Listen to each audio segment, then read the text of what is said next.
The principle in neuroscience says that nerve cells that fire together wire together. You keep thinking the same way, making the same choices, demonstrating the same habits, creating the same experiences that stamp the same networks of neurons into the same patterns, all for the familiar feeling called you. And you do that for 10 years on end. You're going to begin to hardwire certain patterns in your brain that becomes your identity.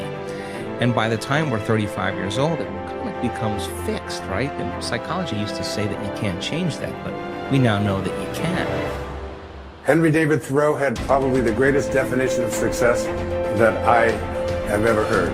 He said, if you advance confidently in the direction of your own dreams and endeavor to live the life which you have imagined, you will meet with a success unexpected in common hours.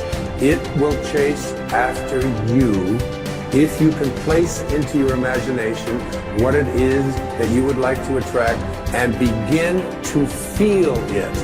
That which you feel yourself to be, you are. And you are given that which you are.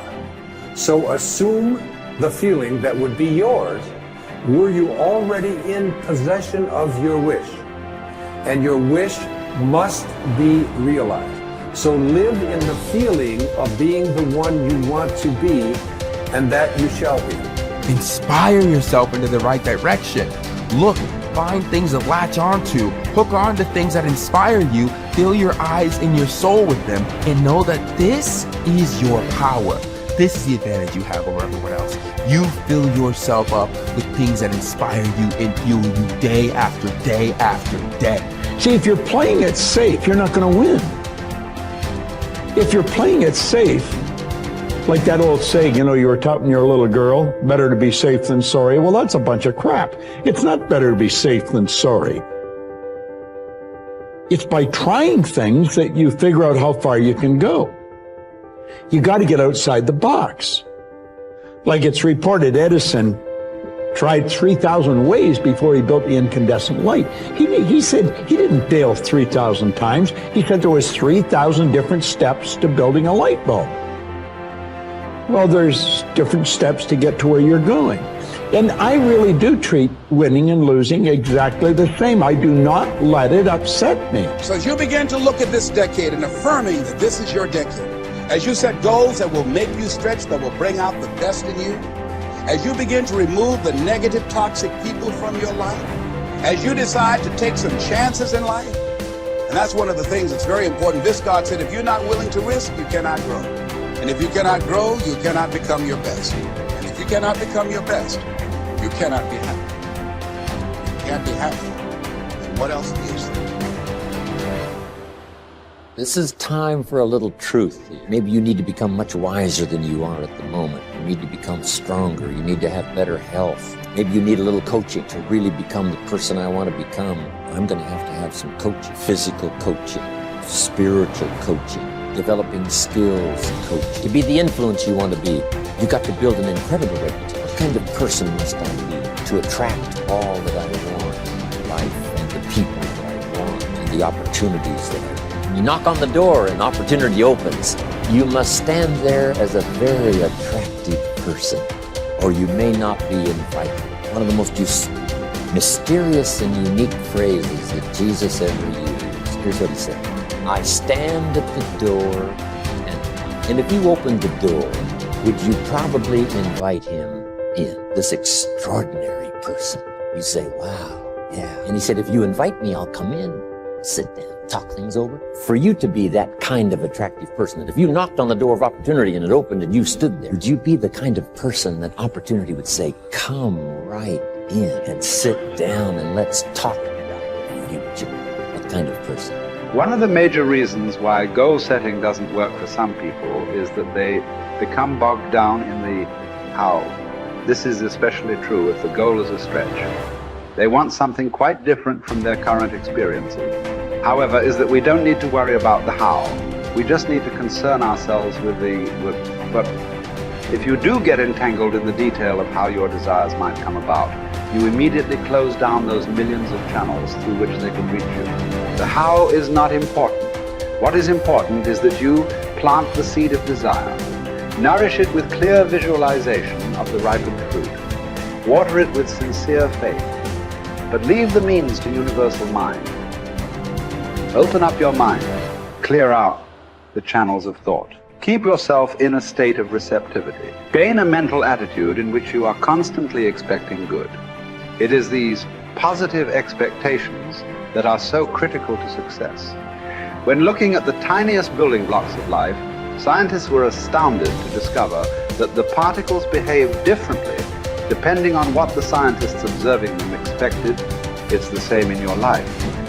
We will rise or fall to meet our expectations, or those others afterwards. No doubt you will have heard of the self-fulfilling prophecy. But do you know who first coined the term? It was a sociologist called Robert K. Merton. In his book, Social Theory and Social Structure, he states, the self-fulfilling prophecy is, in the beginning, a false definite of the situations, evoking a new behavior which makes the original false conception come true. This specious validity of the self-fulfilling prophecy perpetuates a reign of error. For the prophet will cite the actual course of events as proof that he was right from the very beginning. In other words, if you make up your mind about something, then you immediately influence your behavior and ultimately your results. Whether your assumption is true or not is irrelevant, because the belief that it is will alter your behavior to bring about a reign of error that vindicates your initial assumption. So, forget about the how.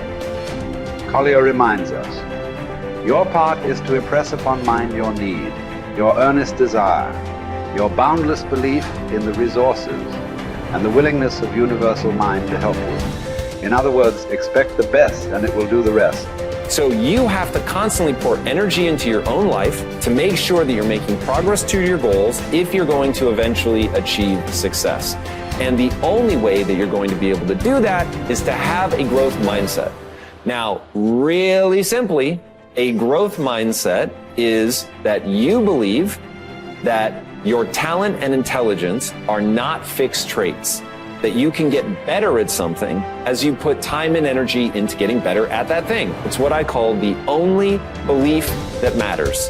The only belief that matters is that by applying time and energy into something, you will actually get better at it. Now, once you believe that, everything in your life downstream of that gets better, because now you know, oh, I messed up at this thing, I suck at that thing, the world is trying to stop me from doing that thing, the world is effective at stopping me from doing that thing. Oh, word? All I need to do is go and get better and I can outperform people. As Kobe Bryant said, and this has become my favorite quote in the world, boos don't block dunks. Now, what did he mean by that? He meant that no matter what, you can get so good that people can't stop you. People were paid millions of dollars to stop Kobe Bryant from scoring points, and yet he scored 81 points in a single game just by getting better than other people. Getting better than other people requires you to have a growth mindset. That's the growth part. You're going to get better so that when you fail, and you will fail over and over and over and over and over and over and over again, and it's going to be embarrassing and it's going to hurt and all that, but when you fail, if you believe, oh, failing means that I'm a failure because my talent and intelligence are fixed traits, there's nothing I can do to get better, you will stop. Why wouldn't you? It's the only thing that makes sense. But if, on the other hand, you believe that, oh, I can get better at this. I'm not good enough yet, but I can get good enough by applying time and energy into getting better. So now you'll apply that time and energy because you believe that it will yield the outcome that you want. And that is why it is so critical to get your mind right so that you can run that loop of the physics of progress.